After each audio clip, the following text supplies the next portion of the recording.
Okay, so let's just get started, and if anybody else joins later, that'd be great.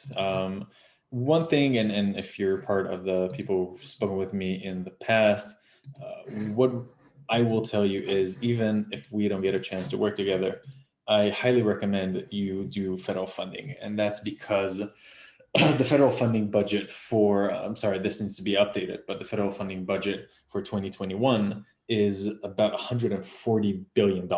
And we've seen that during COVID, it didn't decrease, it actually increased. And the reason I'm saying it is because when you compare between dilutive funding and non-dilutive funding, what you'll be able to see is that you don't transfer equity. There's no interference of board members. You're not getting increased complications. The IP rights are maintained by you, and you have the possibility of working with a tier one client, one of the federal agencies or even several of them. And it's not just funding your R&D. You might be able to get follow-on contracts and the budget that is kind of more robust compared to the private sector. If you want to take a look at what happens in the longer timeline, it's very likely that you'll be able to do additional funding and leverage for every dollar that you get from the government, up to 8 times from the private sector. Amazing companies have grown from R&D funding, and you can be one of them, such as Semantic, Qualcomm, iRobot. And there's a great question that comes: why is the government doing it? Why is it boosting industry? And you'll see that it goes by either the government is looking for agency challenges and they're looking to solve them, or they're looking for seed money for private industry, which is a strategic investment. So the way it would look on the first scenario is an agency has a problem, it has a challenge, and we'll talk about this in AFWERX very soon. And what we'll see is that they're looking for a solution. They will post an R&D opportunity, see what the market in the form of solicitations is out there. They will make an investment, see how you perform on that R&D, and then you have the opportunity to gain a customer, or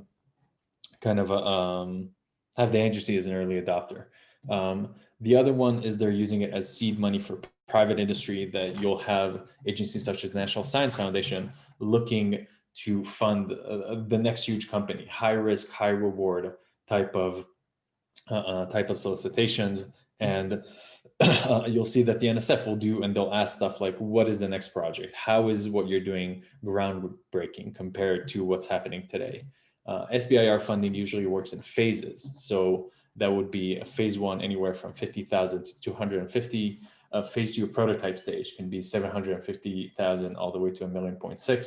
And a phase 2B or phase 3, that's past the SBIR phase, but that's moving into helping in commercialization and helping you move from a good prototype into an actual product.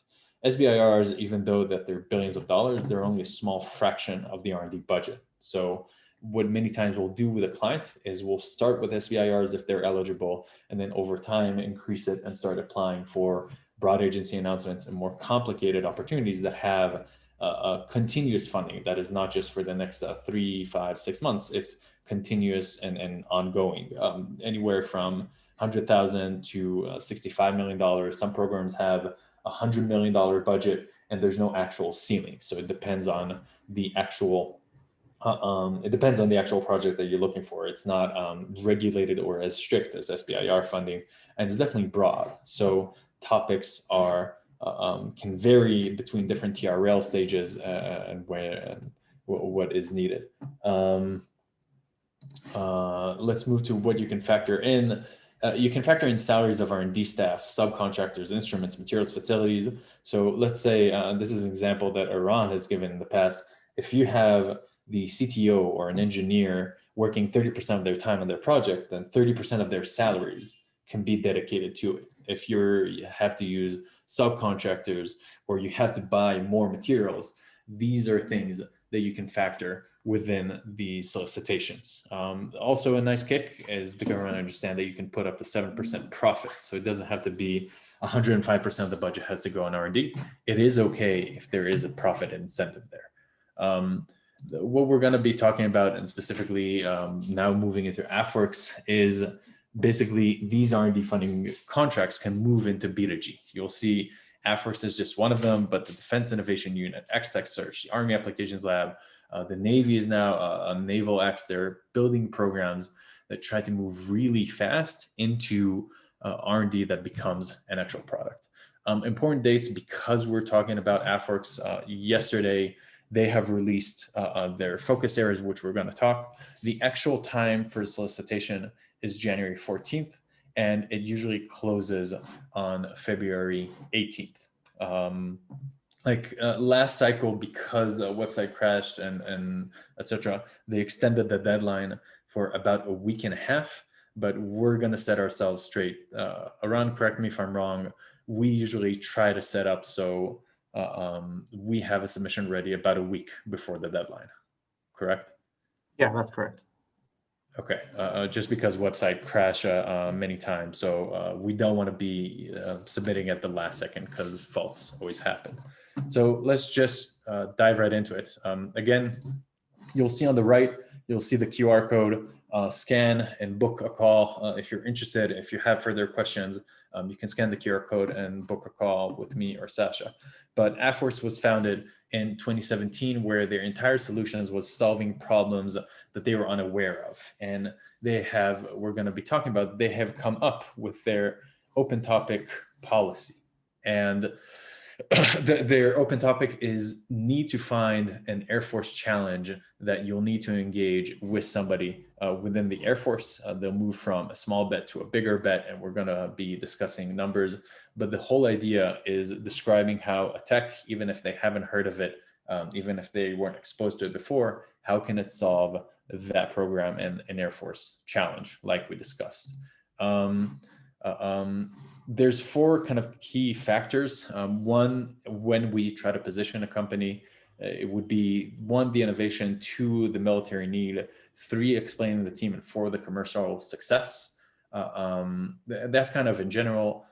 Iran, I wonder if you can go a little bit in how do we work to position a company to fit those criteria?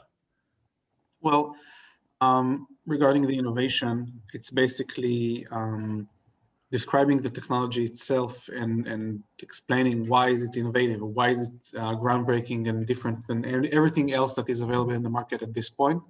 So the innovation is basically the storytelling of the product itself, or the idea, the technology that the company is developing, or in this case marketing, or want to sell to the Air Force.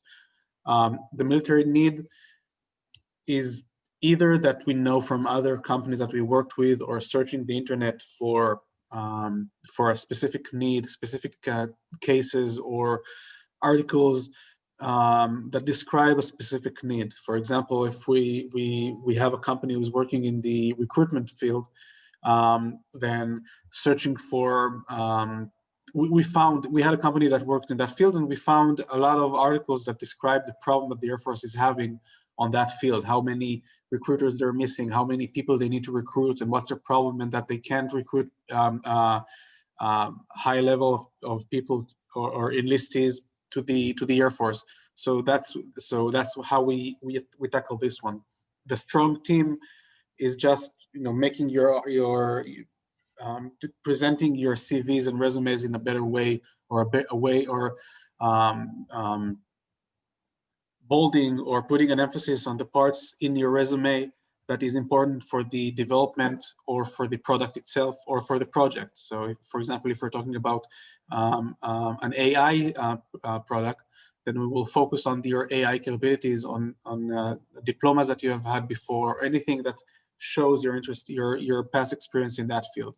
And commercial success is just making the smallest advancement in success in commercial that you have, whether it's being sales or betas or letter of intent, anything, and we just make it bigger so that they understand that there is a need for your system in the market itself. So just describing that we found the ways, and based on our experience, we describe each one of these points in a way that would be compelling to the Air Force.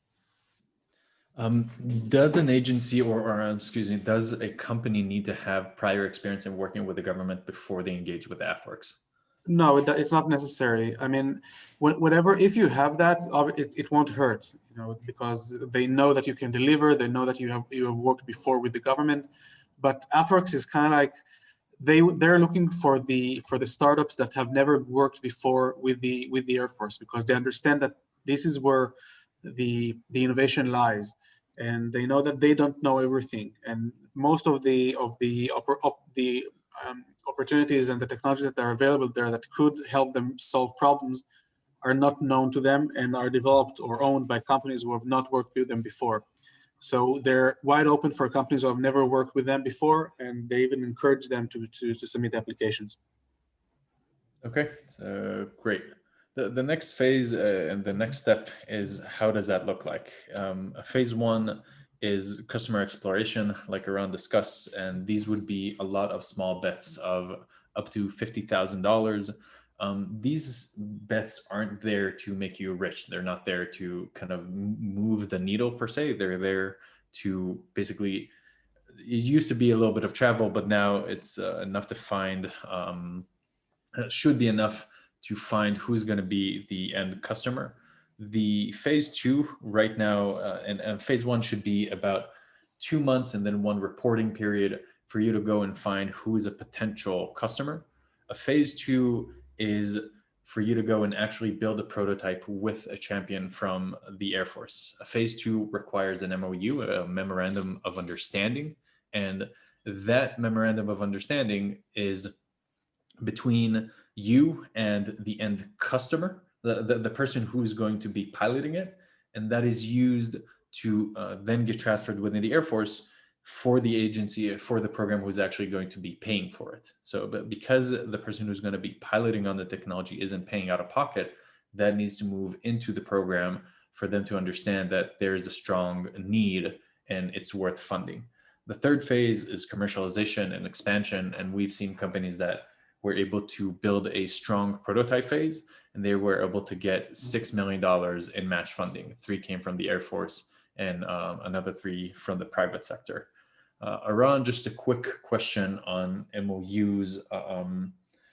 What do we try to do with a client? Why doesn't it guarantee? Or if you want to explain just a little bit more about the process. So the MOU, if I understand your question, how we help getting an MOU or what? Can you explain again? How do we help get an MOU? Is there a difference between Yeah. MOUs, or is this a cookie cutter? Well, what we do, we try to point you out to either different units or people that we have worked before, know their names and have their information, and provide you with their names or with points as to who to talk to. We have also some connections with people from the Air Force that may be able to, or other agencies or other entities that may be able to help. But for the MOU, it's mostly trying to reach out through different sources, LinkedIn and people that you know, and the AFWERX's Unite or Unity platforms. So there are different platforms that we do. Our help is by just trying to identify the most relevant end users that may help you. Okay. Now, AFWERX has several steps to engage. One could be what you call, quote, a traditional route. It could be from a phase one, the proof of concept, to the prototype stage to commercialization assistance. We've seen in the past that companies shown such a great need and a high kind of adaptability, and the program was able to move from phase one to a phase 3 straight to commercialization. And the third part is direct to phase 2, meaning you skip the first phase, but you actually go directly in trying to find the focus areas. You actually directly try to find the person you'll be piloting with, and then if that goes successfully, you'll move into commercialization. Aran, we're going to move to focus areas right now on topics that have been released. Let's discuss a little bit about open topics. So in the phase one that we've seen, they're literally pointing out that the objective of this topic, and this is from this focus area, from this solicitation, the objective of this topic is to explore innovative defense-related dual-use purpose technologies not covered by other specific SBIRs. Therefore, the topic will explore options for solutions outside the Air Force current focus fields, but could be useful. Aron, quick question: how much should a company should focus on being aligned with the focus area compared to an Air Force need? So in my experience,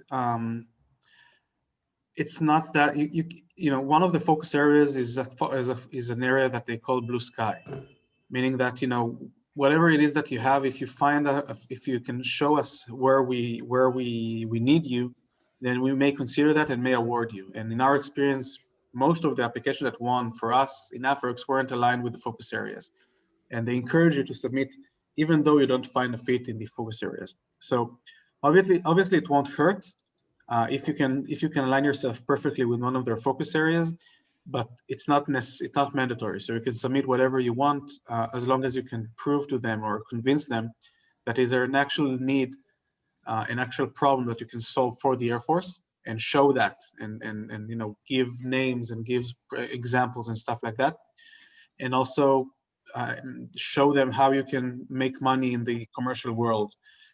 Because it's a dual use opportunity. So they're also invested as all SBIR, but in this case, even more than other SBIRs, they're really interested in what you can do in the commercial, in the private world, the non-governmental world.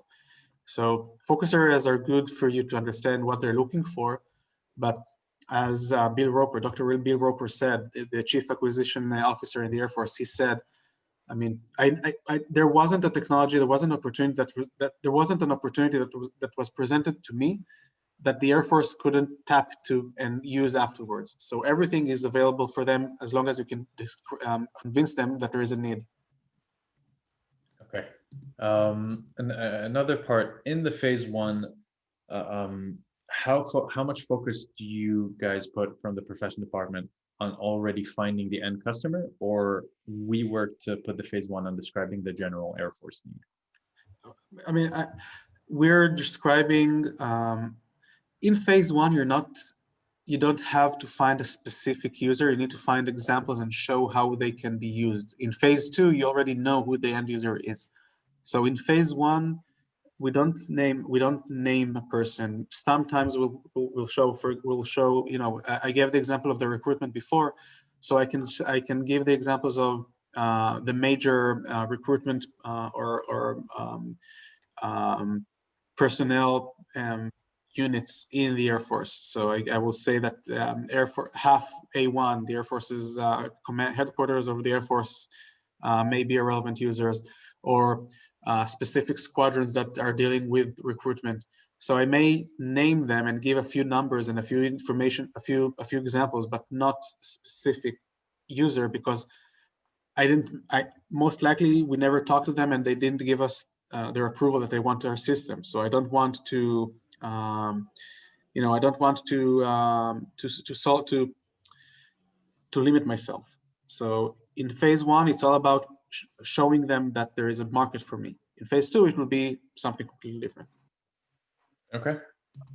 For phase twos, again, we're seeing that the objective is to explore innovative defense-related dual-use purposes not covered by SBIRs. Basically, in their actual solicitation around, they say proposals should demonstrate a product market fit between an Air Force end user and the proposed R&D for existing or emerging commercial solution. How long does it take us to write phase two proposals, and what are strong emphasis that we work with every company while we're doing phase twos? So phase two, well, you know, the shortest that it took us, we had a case where it took us a week, maybe less than that. But usually we try to take about 1 month for this application, just to make sure that we have everything covered and everything is done leisurely and not, you know, not making mistakes. Because one of the things that we try to do is we try to have the submission 1 week before the deadline, because the last week tends to have crashes and problems with the system itself. And we want to have another eye that is going through the application and making sure that we didn't miss anything, and that it's all coherent and stuff like that. So we're trying to have about a month or so to have a phase 2. Usually we have more than that. But we're trying to have about a month. The focus area is trying to, again, show them, convince them that the user actually needs my system or our system and can benefit from that and can use that on their behalf, and that it's not the only one that can use my system. The Air Force is looking for the phase 3 for the procurement. So the phase 2 is kind of like proof of concept and helping me to finalize the development and making sure that it's ready to be used by the Air Force, or it will be ready to be used by the Air Force, but it's not the end. So our emphasis is usually about the fit to the Air Force's need, the proof that there is a market for the technology itself, and that there is more than just this unit that wants to use our system. Okay. I know this is a point that we're bringing in again, but when they say open topic, how much do they really mean it? Because I know with the companies who are now listening, there's always a question on how do I know if I'm relevant or not? How open-minded is the actual Air Force, or they are just looking for solutions that they've seen before or something that they know of? Sorry, I was I was trying to answer a question in chat. Can you repeat? Sure. For companies who are unsure how relevant they actually are, how open-minded is the Air Force, or is this really good marketing? Well, I always say that, and again, everything is relevant. It's just about showing them that there is something for the Air Force in your technology. And we had cases of technology that we didn't think would be relevant, but we found a way to do that. There are ways for you to try to figure it out before. The Air Force just about a month or so, or a few weeks ago, they opened up 2 Slack channels for Air Force Connect and for challenges that they're running, where you can try to connect with people from the Air Force and see from them if you're relevant or not. So that's one way. But in our experience, whenever you ask them if you're relevant and should you apply, they just tell you, we'll apply and we'll see, because you never know. And so the submission is not that hard to do. I mean, it takes time, and you need to know what to do, and they just change completely the way that they want to have the submissions. It used to be a 5-page application, now it's 25 slides deck. So it's not that easy to have a slide deck that tells your story in a compelling way, and it takes time. But my guess or my suggestion is just try to submit and see what happens. If at least if you think of ways for the Air Force to use your technology, because it is open. They say, even if you don't fit one of our focus areas or one of our topics, submit an application, and we may be able to find something to do with your technology. Okay. Patricia is asking about doing SBIRs compared to STTRs. If you want to take a chance to answer it. Yeah, so let me just read the question. Aiming for STTR because we found 2 universities are in the organization to partner with us. You think it's better to go with SBIR. Can you explain the difference in terms of phases and how the 3 groups would work together, Air Force, university partner, and company? So first thing, I don't say that SBIR are better for STTR. It's different, and it's depending on what you have and what you need and what, where you are in terms of technology. STTR usually is for something that is more initial in their initial, the theory level, the technology readiness level is lower. So if you are further down the road from having the system commercialized and you have a partner in a university that can help you, then you should go for an STTR. If you're done with the development and right now you're just about the product, the final steps toward finding a partner within the Air Force that will use your system, then go for an SBIR. So it's not that the SBIR is better, but they're aimed for a slightly different product regarding their readiness level and where you are in the development itself. As for one of the things that you need to remember with STTR is that at least 30% of the budget has to be allocated for the partner, for the research facility that you're working with. So in terms of money, it's less money that comes to you in phase one. Also in phase two and in phase three, there's no STTR for phase three as far as I know, because it's not really SBIR money. So for AFWERX, you can go for either phase one, SBIR or STTR. Both of them are relevant for in this case. But again, it's just depending on what you need, and if you have a partner and want their role, and understanding that some of the budget at least will go for them. The Air Force doesn't really have a role in the phase one. In phase two, they do, but not something very specific, I would say. I mean, in phase one, in phase two, they're the place where you conduct your research. That's it. Okay. Another question, interesting question that came up is, can you submit the same item for a phase one and a phase two? So if you don't get the phase two, you have more time to beef up your phase one.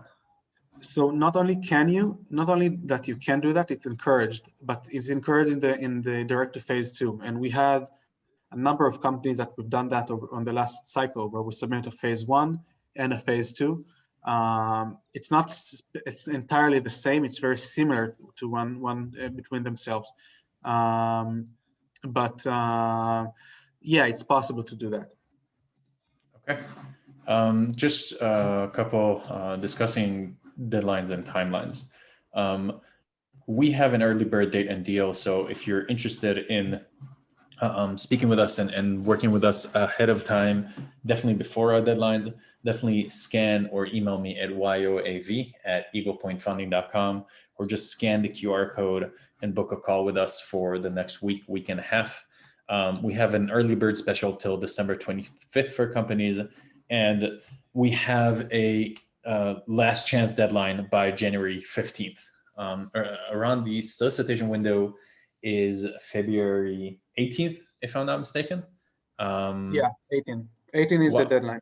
Why are we limiting companies to work with us no later than January 15th? Well, because I want to have, it takes us time. Let's say it takes us time to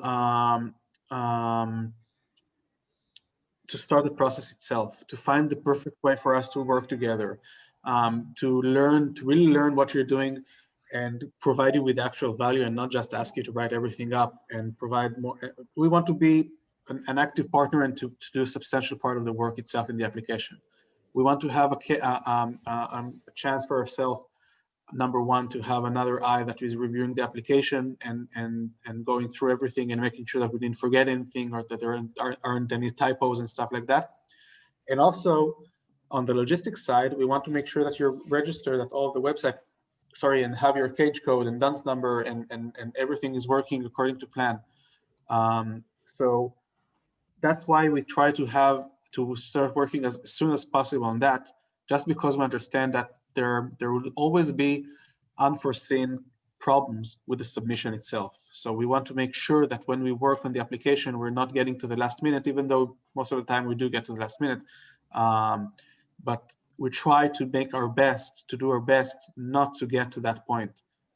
You said before, in the last cycle of the DoD SBIR, they extended the deadline by 2 weeks because of problems that they had in the website. And I'm sure that even though they extended the deadline, there were companies that weren't able to submit because the problems and the crashes kept on until the last minute of the extension. So January 15, for me, it's a date that I'm feeling comfortable with starting working on application and making sure that I can provide you with enough value on the submission itself. Thank you. Let's talk about pitch days. This is also articles. Pitch days are basically days where companies from interesting and relevant industries and focus areas can come in. To the best of my knowledge, pitch days nowadays can also be digital and not just offline because of COVID. And we've seen the situations that the Air Force is going to either have a challenge or pitch days where relevant companies can can basically pitch around 4 pitch days. Is there an actual funding amount, or is that more of a networking event? Or what are they looking to achieve within a pitch day? It's both. A pitch day is you know, there is the networking, as you said, and the chance to get to know either stakeholders or other companies and people from the Air Force, and have yourself, you know, some kind of a business development on this on the go. But also there is it's a chance to get the award faster. I mean, the winners of the pitch day will get their award on the spot. I mean, it's literally them having a credit card that is swiped, and then you get money in the bank. And there is also a way for them to do that, not only with the 50K for the phase 1, but also for a phase 2. So it's both for the networking and for the money. Okay. Let's discuss some of our winners. Somebody asked about our process and what it's like to work with us. We're going to get to that in a second. Some of our winners: AI powered for facial recognition, drone-based data management, smart wearable fabrics, video live streaming, Nano, basically. These companies, you'll see the variety. So again, if you have a solution that you're unsure, definitely make sure to speak with us. Let's talk about a little bit. We're going to talk about the Q&A, what it's like to work with us. Some of the next agencies that are coming right after AFWERX, because you're going to be able to say, hey, I already have a phase 1 with the Air Force, or we've applied to them, we have a process with them. We think it's important for you to know also about upcoming agencies and what we have on the pipeline. So a NASA solicitation that is open till January 8th, we have somewhat pretty much stopped onboarding clients on that. But Department of Energy, Department of Homeland Security, the Department of Defense outside of AFWERX, and the National Science Foundation, these are all agencies that are open and relevant and can be used to you before we go after AFWERX and right after. Aran, just a quick question: what happens and what do we do with a company once we finish with the AFWERX solicitation? We'll just move on to the next one. So basically, either towards the end of working on the application or just after the submission, we'll have, I mean, it's related to the question on the process of working with us as well. So we're constantly on the lookout for opportunities. The SBIRs are come and go, and they are pretty much periodically, because as we see right now, there is Department of Defense on the deadline is January, and the NSF, the deadline should be March. We don't know yet. The Department of Energy, which is not shown here, is also February. NASA is January. So we have you have SBIRs that are also always on open and always come and go. So once we finish up the submission, we are having some kind of review of the open submissions or the available opportunities that we have, whether it's being SBIRs or BAAs, broad agency announcements, or other funding mechanisms. We have some kind of a short report showing you 2 or 3 or 4 opportunities that we think are relevant for you, and together we decide which one it is that we want to go for and start working on that. So there is a constant working on the applications, and we keep looking for the next one that we'll work on. We have some kind of a schedule for 2 or 3 or 4 opportunities that we go for. Okay. One person asked us about our experience with phase 2s. What has been our experience, a little bit of our success, if you want to go a little bit on that before we move to other topics. So yeah, phase 2, we're doing them. I mean, obviously not as many as phase 1s, because you need to be awarded a phase 1 to go for a phase 2, unless it's a direct to phase 2. But we've done that. I mean, in many cases, they're easier to do because you know what they're looking for, and you have someone in the government who are working with you and give you what they want, and and you have done the phase 1. So as part of phase 1, you have devised the program and the plan and the deliverables that would be part of phase 2. So, I mean, we do that. We know how to write them. In some cases, for phase 2, the involvement for the company, for the client, needs to be a little bit higher because of the in-depth technology description. But we have done them, and the success rates for phase 2 are higher than phase 1. I don't remember the actual numbers, but they are higher for phase 1 usually. Okay. Matthew, by the way, we went over the dates just so you can see the deadlines again. 5 keys to winning federal grants, and we're going to have an ending QA session. But again, if you want to book a call with us, if you need more questions, if you need to find if you're relevant and if we can onboard you, please scan the QR code and book a call, or email me at yoav@eaglepointfunding.com. Our entire approach, and you can see it here, is based on finding multiple funding opportunities, not just one agency, understanding what is the person looking for and what is the need, build a clear use case for you, and why are you the relevant one within your technology, your market, and the team. Tell the actual storytelling of the technology and why you're a good fit, and then try to engage in doing multi-submissions as possible. Eran, when it comes to multi-submissions with AFWERX, what is our strategy? Can we, do we apply to more than one cycle in a year? How do we do that, not just with one cycle that's happening, but across the time of working with us?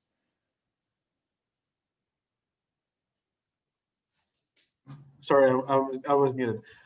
So yeah, you can have more than one submission. You can also have more than one submission on a specific deadline. Again, depending on what they say in the solicitation. I didn't have a chance to go through the current one, but usually it's okay. The only thing is, as with every other SBIR application or project that you're submitting to the federal government, you can't have multiple awards for the same development or for the same product or for the same project. So you can't be awarded for more than 100% of your work. So if you have one specific technology or specific objective or specific task that is backed by one agency in one project, you can't have the same activity backed or awarded or even submitted to another one without you saying that you have done that. So as long as you're disclosing the fact that this is an application that was submitted before and it was awarded or it wasn't awarded, and then you need to explain if it was awarded, why are you applying it again? So in AFWERX, it's possible. You just need to make sure that you're not applying the same thing over and over again, because they will understand that eventually, and you can't have more than once. You can't have more. You can't have it awarded more than once. The same activity, the same product, the same project. If you can prove to them and explain to them why it's a significantly different development or product or project, then there shouldn't be a problem for you. Okay. About us and the Freemind Group, Eagle Finding, we're a division within the Freemind Group. We're a leader, cumulatively, there's more than 20 years of experience and $1.5 billion, 500 active clients, 100 in-house professionals. That's actually updated, and there's more. What to expect on working with us? I know there was a question, the process and the application of working with Eagle Point. So what to expect on working with us? Once we sign the NDA and contract, we're going to have an introduction between 24 to 72 hours with the professional department. You'll get the honor. I'll introduce you to Eran directly, and Eran then goes and assigns a grant writer and a project manager to work with you for the next 9 months. Last time I looked up on Glassdoor, the price of a grant writer that is working basically anywhere from $50,000 to $70,000 a year. So on the average, it's about $60,000 to just have a grant writer working with you or for you. And after that, in the meetings, usually it's weekly meetings that are booked with the grant writer, who's the main point of contact. We're going to build a step-by-step strategic plan that's going to be looking on the upcoming funding opportunities, build an actual Gantt chart that says we're working on A, then B, then C, and basically going after them one after the other. With certain situations in some clients, we've had stages where we've applied multiple submissions in one cycle, but this is something that takes preparation and a lot of cooperation from a company. This is something and a strategic assessment and a plan. We used to charge $5,000 for it. Now it comes built in working with us. Afterwards, basically, we will do with a company anywhere from 5 to 10 submission on average with companies. We have clients that have done less, and we have clients that have done much, much more. And Ron, just one final question before final Q&A. Are we, like a lot of companies ask us, what should we expect? But have we ever limited companies? Why should we expect 5 to 10? But how does a company know that we can do more? We have never limited the number of submissions that we have done. We had clients that have done 20 and more than that. We also had clients that did 2 or 3. The numbers is dependent on, number one, whether or not there are enough topics and projects and submissions for a company to go to. How many white papers and project pitches are they invited to submit a full application to? Because in some cases, for example, with the NSF, you need to submit a project pitch, and only then are you invited to submit a full application. So a company can be invited or not, and they can be submit a white paper and stage 1, and then stage 2, and stage 3. So it also changes the number of applications that you have. And the main thing is the bandwidth of the client. We find it that there are clients that most clients don't have time to have that many submissions. I mean, they think that they do, but in the end, after 5 or 6 or 7, they get either tired or the real world catches up with them, and they need to work on the project itself. So we help them to get to that 7 or 8 submissions. Without us, usually they would have stopped after 1 or 2. But there are companies where they have a designated writer, designated grant writer, or someone who is owning the process, companies who are living off grants, and they're working with us relentlessly and having more submissions. But for us to be able to have that many submissions, to get to the 10, 20, 14, whatever it is, number of submissions that we're talking about, it's either having enough materials to really quickly draft the application itself, or to have the company writing significant amount of the applications. So we found in our experience that usually the 5 to 10, the average is actually 7 or so submissions. This is where the companies get to. That's about the number. Okay. So again, just to bring it up, what to expect with us, introduction with Iran and the profession department within 24 to 72 hours. Once we sign a grant writer and project manager. We're going to build a step-by-step strategic plan with you, do 5 to 10 on average, and essentially not limit you in any sort of way, sort of way on the process. Our pricing is 2 payments of $18,000 plus a 5% success fee, only on the grants you end up winning. The $36,000 is the upfront or flat fee, however you want to call it. Now, like we said, we have an internal deadline of January 15th on onboarding any client who's interested on going after AFWERX, and the DoD on January 12th. The Department of Energy is December 20th. So definitely, if you're interested, now is the time to scan the QR code or email me at yoav@eaglepoint.funding and book a call. I'm sure you have a lot more questions. Before we wrap up, now is the time for any final questions before we have to go. But if you're interested, now is the time to book a call. I'll answer quickly, Cynthia, one of your questions. You asked, should an application be submitted under their SBIR instead of the CSO for COVID? It's directly related to COVID. I guess that you're talking about one of the focus areas are the topics that are focused on COVID, and they said, if I understand correctly, that a company shouldn't apply to that directly. I'm not aware of anything that they said about not submitting a COVID application related to COVID. My suggestion is, you can do both, because it's an open topic. The application is the same. You just need to mention that you're applying to a focus area, or you cannot, or you can just submit without applying describing the focus area that you go for. So the application should be the same. You may want to state that you're related to COVID.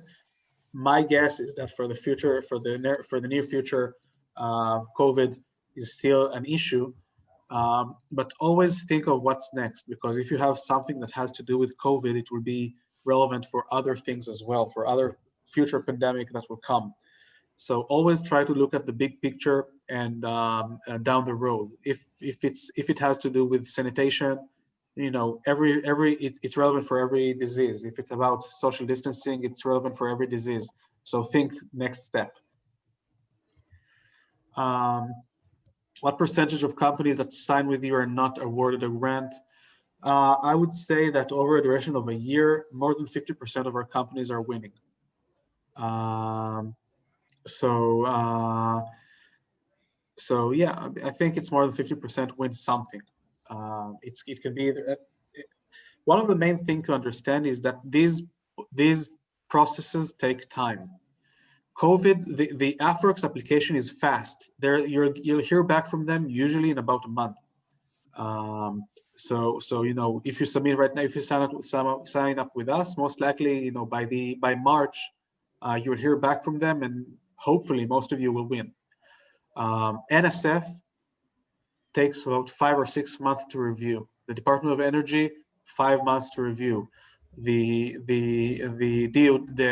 Navy, Army, 2 to 3 months to review at least.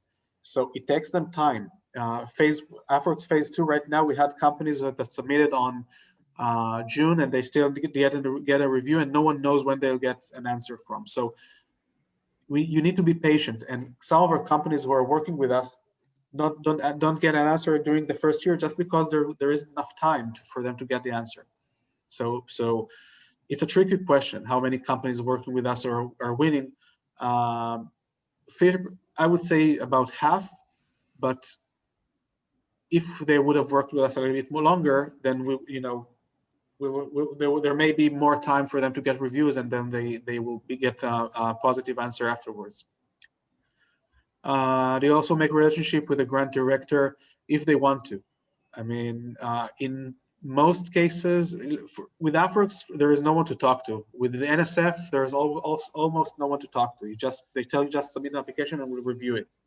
For other applications, there are people that, you know, you need to contact them and you need to try and have them on board. Describe to them your solution. Most of them are not very communicative, not talking to companies, not communicative, but you know, you should always try to. So we don't have relationships per se, but we know some of them, and they already know, some of them know us, but it doesn't mean that they answer us all of our questions or the company's questions. How long is the AFWERX application and or materials that have to be submitted for a phase 1 for AFWERX? AFWERX changed the solicitation this cycle. It used to be a 5-page long application and a 15-page slide deck, and a bunch of other applicable documents that take anywhere between a day and 2 days to complete. This cycle, they changed it. If you submitted before to the AFWERX STTR, then right now the AFWERX SBR is a similar process. You have a 25 slides presentation that describing your solution, or it's up to 25. The minimum length is 11 slides. So it's between 11 and 25 slides. An optional 5-page document, same as it was before, describing your solution.